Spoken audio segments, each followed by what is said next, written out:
Doctor साहब, supreme court of Pakistan ने Lahore high court का फैसला मुअत्तल कर दिया है, जबकि चीफ जस्टिस ने कहा है कि जो पटिशन्स लेके गए थे उन्होंने जमहूरियत को डीरेल करने की कोशिश की है। देखिए, दोनों जो आज सुप्रीम कोर्ट में समातें हुई हैं, दोनों मेरे ख्याल से इंतहाई अहम और तारीख़ी मुकदमात इन्हें कहा जा सकता है कि मुल्क की सियासत का धारा जिस तरफ जाता नज़र आ रहा है। पहले तो ये कि इस्लामाबाद हाई कोर्ट के चीफ जस्टिस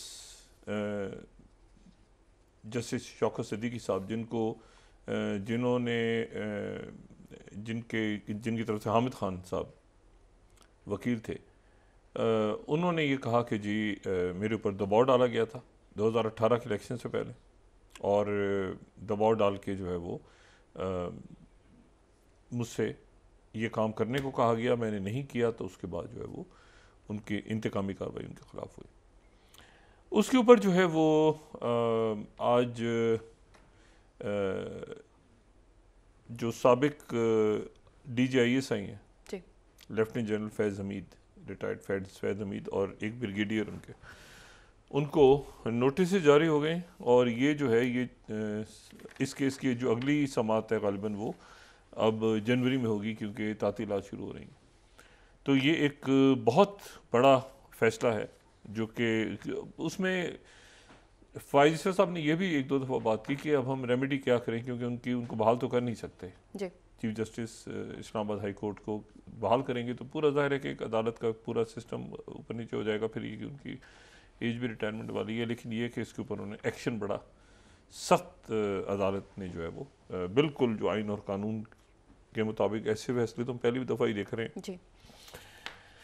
दूसरा जो है ये इलेक्शन मुलतवी करवाने का एक बीच में काफ़ी दिन से बात चल रही थी, हमने इसको डिस्कस नहीं किया, और हमने यही बात की थी कि 8 तारीख को ही इलेक्शन होगा। अब उसमें जो है वो सुप्रीम कोर्ट जो फ़ाइज़ साहब हैं और ये तारिक मसूद साहब और बाकी जो जज साहब हैं, इन्होंने ये फैसले में कहा था कि पत्थर की लकीर है 8 तारीख को। और उसकी वजह क्या थी? उसकी वजह ये अदालत इसलिए आई थी कि बाकी कोई तय नहीं कर पा रहा था। तो अदालत ने उसके बाद ये कहा था कि आप हम बैठें, आप जाके बात करें, मुशावरत करें, चीफ इलेक्शन कमिश्नर और सदर, और मुशावरत करके वापस आके आज ही बताएं, और ताकि ये कि आइन और कानून के मुताबिक मामला आगे चले। वो तो हो गया था 8 तारीख। अब वो इलेक्शन कमीशन ने भी काम छोड़ दिया, क्योंकि लाहौर हाई कोर्ट में जो है उनके चीफ जस्टिस साहब लाहौर हाई कोर्ट के, वहाँ एक पिटीशन चली गई उमर न्याजी साहब की, उन्होंने उस पर स्टे दे दिया। स्टे दे के जो है वो सारा प्रोसेस रुक गया। आज वो आखिरी तारीख थी, तो वो अभी शाम को ये फैसला उन्होंने किया है, और साथ ही वो नोटिस जारी कर दिए। और ये उन्होंने बड़े एक तो तौहीन अदालत का मेरे ख्याल से नोटिस वगैरह जारी किया है, लेकिन दूसरा ये है कि इसमें अब लाहौर हाई कोर्ट की पोजीशन देखें ना, क्योंकि लाहौर हाई कोर्ट ने एक सिंगल जो जज थे, सिंगल जज साहब इंतहाई काबिल एहतराम, उन्होंने स्टे दे दिया, और ये तारीख गुजर जाती तो इलेक्शन डिले हो जाता। तो ये, और फिर उन्होंने वो खुद ही फिर वो लार्जर बेंच भी तश्कील पा गया, तो इलेक्शन डिले होने जा रहा था। तो ये बिल्कुल प्रॉपर टाइम पे अदालत ने जो है इसमें ये मामले को देखा, संभाला, और कि आइन और कानून से इन्हिराफ नहीं होना चाहिए। लेकिन इसमें लाहौर हाई कोर्ट जो है वो इस्लामाबाद हाई कोर्ट के हवाले से तहफ़्फ़ुज़ात हैं, जो चीफ जस्टिस साहब के हवाले से तारिक साहब के, अब लाहौर हाई कोर्ट की तरफ से जो है वो उनके फैसले को भी रोक के और बड़ी सख्त रिमार्क्स दिए हैं सुप्रीम कोर्ट ने कि ये आइन को डिरेल करने की कोशिश की गई है। और ये भी कहा गया क्या ये वही जज साहब हैं, तो मतलब इस तरह के रिमार्क्स भी दिए गए हैं। तो ये अब मामला जो है आइन और कानून के मुताबिक जो है वो 8 फरवरी को इलेक्शन सामने होगा। लेकिन ये दोनों जो ये गैर मामूली जो है वो फैसले हैं और इंतहाई अच्छे, और ये अच्छे, इसमें ये जो बात की है ना तारिक मसूद साहब ने, तारिक मसूद, जैसे तारिक मसूद साहब के रिमार्क्स अगर फ़ाइज़ साहब के भी, और वो कहते हैं कि ये कैसे मुमकिन है कि एक शख्स आ जाए और वो पिटिशन डाल दे, और वो पार्टी की तरफ से भी शायद पॉलिसी नहीं है। बहरहाल वो पिटिशन डाल दी, वो पिटिशन के नतीजे में पूरे मुल्क का इलेक्शन रुक गया। तो ये कैसे, जबकि सुप्रीम कोर्ट ऐलान कर चुकी है, ठीक है ना। मतलब एक मुल्क में फ़र्ज़ करें एक अमेरिका में इलेक्शन हो रहा है, कहीं इलेक्शन हो रहा है, एक आदमी जाके कोर्ट में पिटीशन डाल देगी जी इलेक्शन आगे करो, तो इलेक्शन आगे हो जाएगा। उसका कोई प्रोसेस, कोई मतलब कहीं कोई पॉलिटिकल पार्टीज हैं, कोई इलेक्शन कमीशन है, कोई सुप्रीम कोर्ट का फैसला है, तो ये बड़ा मेरा ख्याल है कि उबाम दूर हुआ और अब इलेक्शन कैंपेन वगैरह जो है वो बाकी शुरू होनी चाहिए। और तहरीक इंसाफ के को भी सूट कर रहा था अभी ही इलेक्शन, गालिबन सब अपनी कंपेनिंग करें और ये अदालत के साथ अपने मामलात और बाकी मामलात को ठीक करके और इलेक्शन की तरफ जाएं और देखते हैं कि इलेक्शन किस तरह होता है। लेकिन ये बड़ी बदमज़गी हुई है आज, ठीक है, कि अदालत को आना पड़ा है, सुप्रीम कोर्ट को, और अपने फैसले को उन्होंने कहा कि हम जो है वो आपसे करवाएंगे, हम ये नहीं कि बात कहेंगे, जो फाइजर साहब का जुमला था, हम आपसे इम्प्लीमेंट करवाएंगे, हम करवाने के लिए बैठे हैं यहाँ पे। तो बहरहाल दूसरी जो बात है वो ये है कि ये हिजान जो है ये अभी तो रहेगा इलेक्शन में। अब एकदम से तैयारी, शेड्यूल आ जाएगा, अब कल से एकदम से कंपेनिंग शुरू हो जाएगी। आज रात तक उन्होंने कहा नहीं शेड्यूल आने का, शेड्यूल आने के फ़ौरन बाद कंपेनिंग, एतराज़ात, आगे पीछे दाएं बाएं क्या सारा शुरू हो जाएगा सिलसिला। और ये इसके ऊपर अब देखते हैं कि कैसे शुरू होगा। लेकिन इसमें जो है वो जो फिर मैं वही बात कह रहा हूँ कि ख़ित्ते के हालात बहुत ज़्यादा ख़राब हो गए हैं, पिछले 24 घंटों में बहुत ज़्यादा बिगड़ गए हैं हालात और गैर मुतवक्किल तौर पे बिगड़ गए।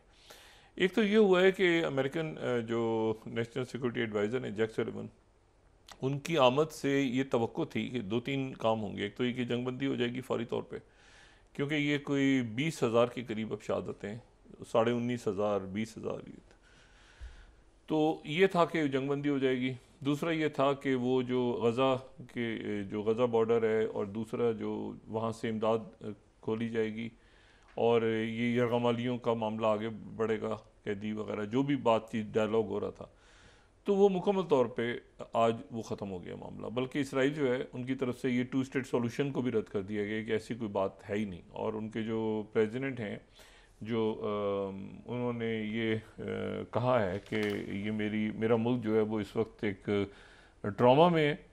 ये मैं 36वीं स्लाइड अगर हम दिखा सकें, उन्होंने कहा मेरा मुल्क जो है वो ट्रॉमा में है, मेरी कौम, और ये वक्त ही नहीं है कि हम 2 स्टेट सॉल्यूशन की बात करें। तो उन्होंने वो बिल्कुल बात ख़त्म कर दी। और साथ ही जो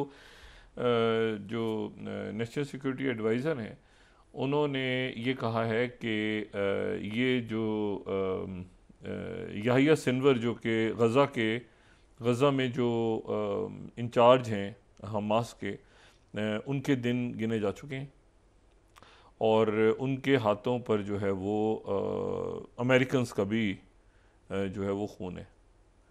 ठीक है, यहाँ पे मैं अल अरबिया को कोट कर रहा हूँ, 34 स्लाइड।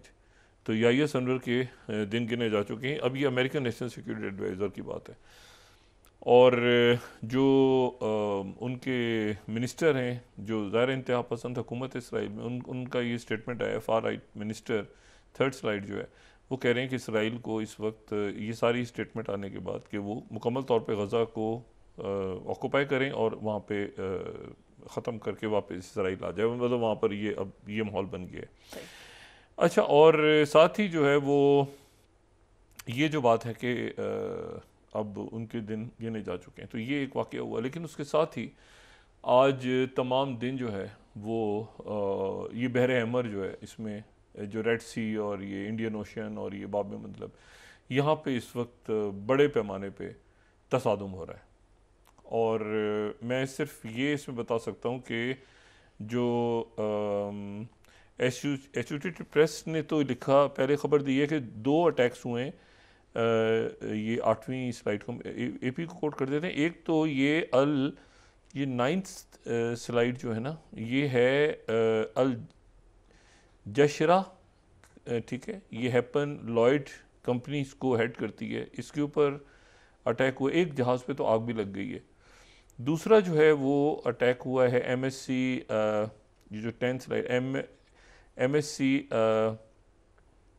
अलायना, ठीक है, इनके ऊपर अटैक हुआ है। तीसरा जो है वो MSC प्लेटिनियम 3 पे अटैक हुआ है।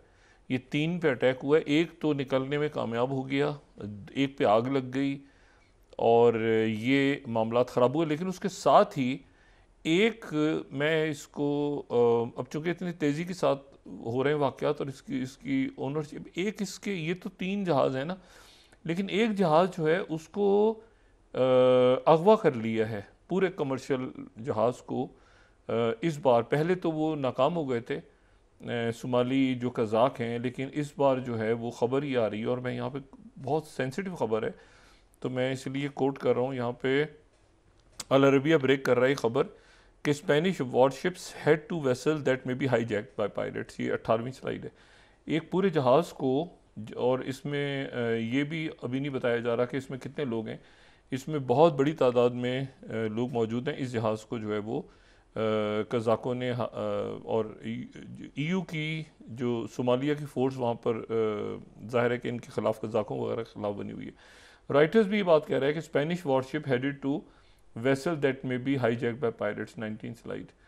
और ये जो है ये एक्सप्रेस भी यूके का जो है ज़ाहिर कोट कर रहा है कमर्शियल शिप, ये कमर्शियल जहाज़ जो है वॉरशिप्स उसको बचाने की कोशिश की है। डेली मेल भी कह रहा है कि commercial warship hijack by pirates and heading to Somalia. अच्छा, क्रू जो है वो कंट्रोल में नहीं है और स्पेनिश वॉरशिप्स उसको इंटरसेप्ट करने की कोशिश कर रहे हैं, लेकिन ये जहाज़ जो है इसको वो ले गए हैं सोमालिया। तो 3 जहाज़ों पर अटैक्स हो रहे हैं और साथ ही जो है वो ये मामलात ख़राबी की तरफ चले गए हैं।